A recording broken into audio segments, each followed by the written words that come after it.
Po. Ku është parë kjo? Domethënë, ne nuk I kemi sy në ballë.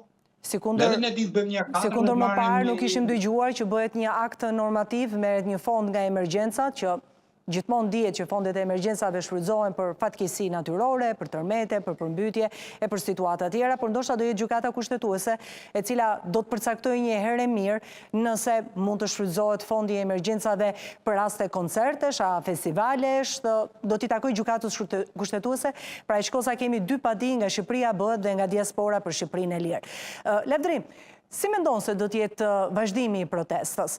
Do t'jenë qytetarët të qëndrueshëm, janë shifrat të rëndësishme, do të mundet ta kalojnë edhe gushtin me protest në bulevardin Dëshmorët të Kombit, apo çfarë presim në shtator?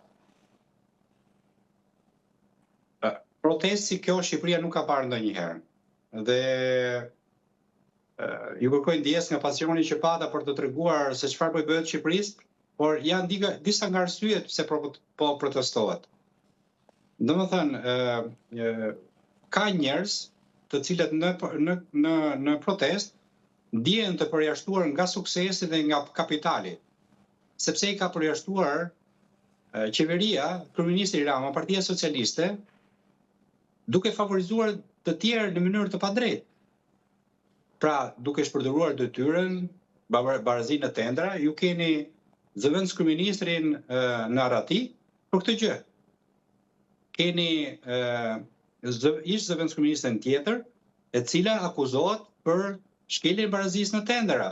Pra, nëse marrim vetëm akuzat që janë bërë përfaqësuesve të Partisë Socialiste në qeverisje, të tregon simptomat që këta njerëz kanë dënuar me dështim apo me faliment mira biznese në Tiranë dhe ju kanë prerë të ardhmen të rive dhe shumë kryefamiljarëve.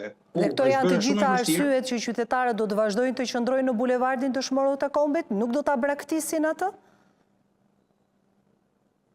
Unë mendoj këtë gjë që dhe kam thënë që ditët e para sepse e kam kuptuar se çfarë është kjo protestë, është që kjo protestë do ta mbylli tranzicionin në vendin tonë dhe do t'i japi Shqipërisë një fytyrë të re. Në ç'kuptim? Në kuptimin që partitë politike janë të dënuara të ndryshojnë, Edi Rama mezi pret të ndryshojë qeverinë për ta hequr qafe këtë qeveri e cila është e paaftë të mbrojë punën e saj.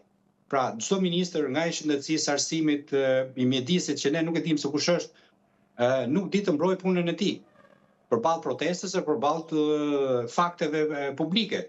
Dhe ai mezi pret të ndryshojë qeverinë. Dhe protesta e ka dhënë efektin e parë.